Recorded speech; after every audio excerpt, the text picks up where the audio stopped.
Hello YouTube, it's Rai here.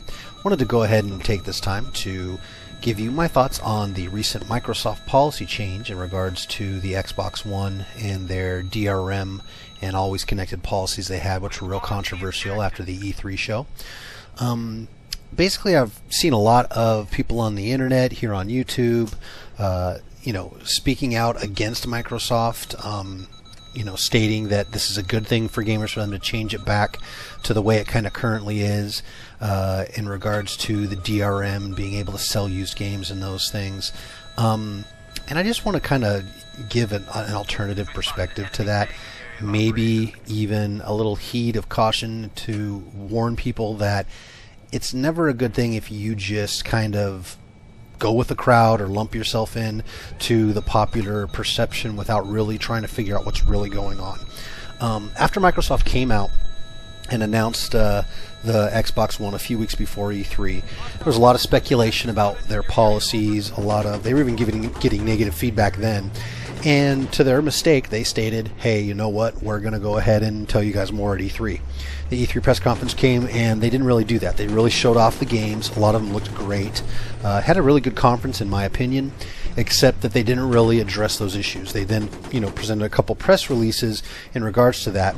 But really, when Sony then came on and stated that they weren't going to do those things, they weren't going to, have the DRM restrictions that Microsoft's having. They were, you're just never going to, your system doesn't have to be connected to run, things like that, is really when you saw a lot of this backlash toward Microsoft happening. And it really kind of took focus away from what it should be, is the new systems and the games themselves.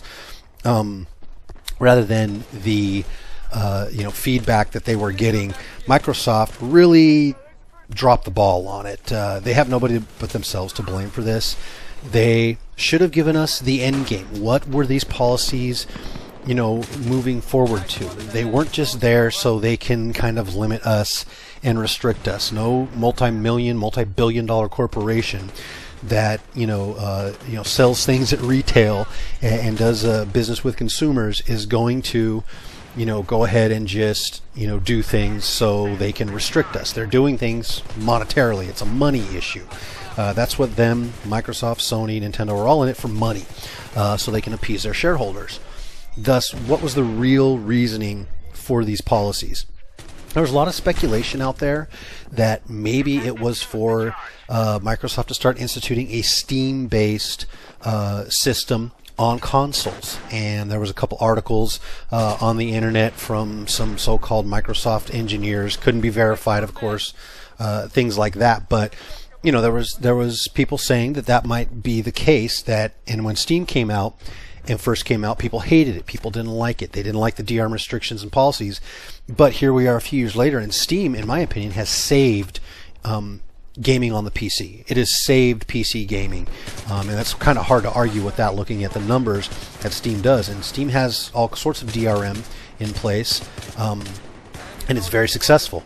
Apple has iTunes. iTunes helped change and save the music industry and the record recording industry, because no longer now did these record labels fight these the pirating of the music. Now they got on board with Apple.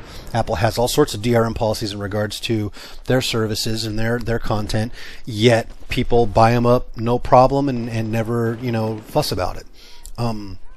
At least they don't now. They may have in the beginning, but now once they see the system works, they enjoy it.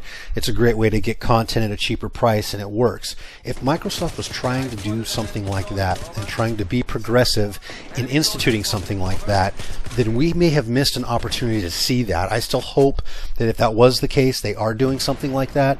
I hope that the sharing options come back. I think it'd be better for me to be able to just say, hey, I just want to share this game with a friend, and he's in my 10 family and friends group of people that I can share the game with, and he doesn't have to have a disc.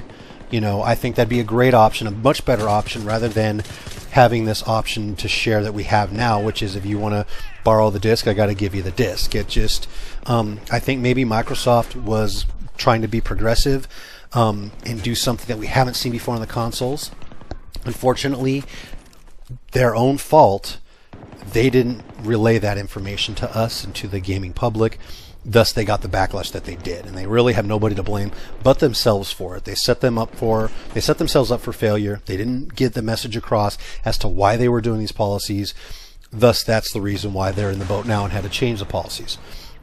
Now, that being said, I again disagree with a lot of people out there that say, "Oh, it was a bad thing to have these policies in place." I didn't think they were as stringent as they were. Some of the things I would have liked tweaked, for example, the 24-hour check-in. I didn't think that should have been 24 hours.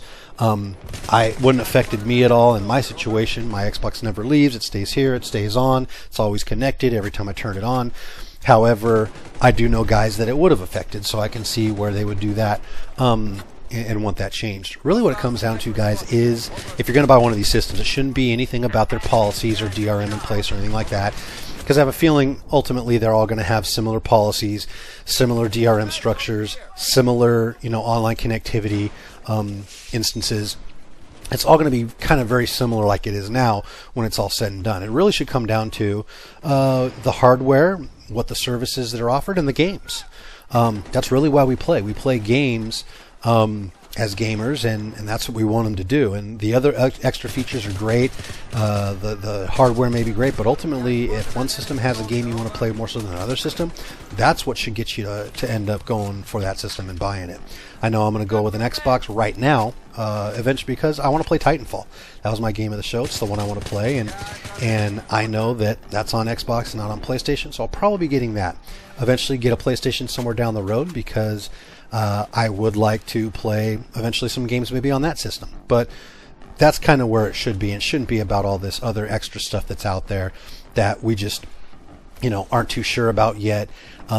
I agree with Adam Sessler. Check his stuff out on Revision 3 if you want a really good industry guy that's saying, giving a good solid opinion on it. And I thank you guys for watching. Please hit like and subscribe. This is Rai signing out.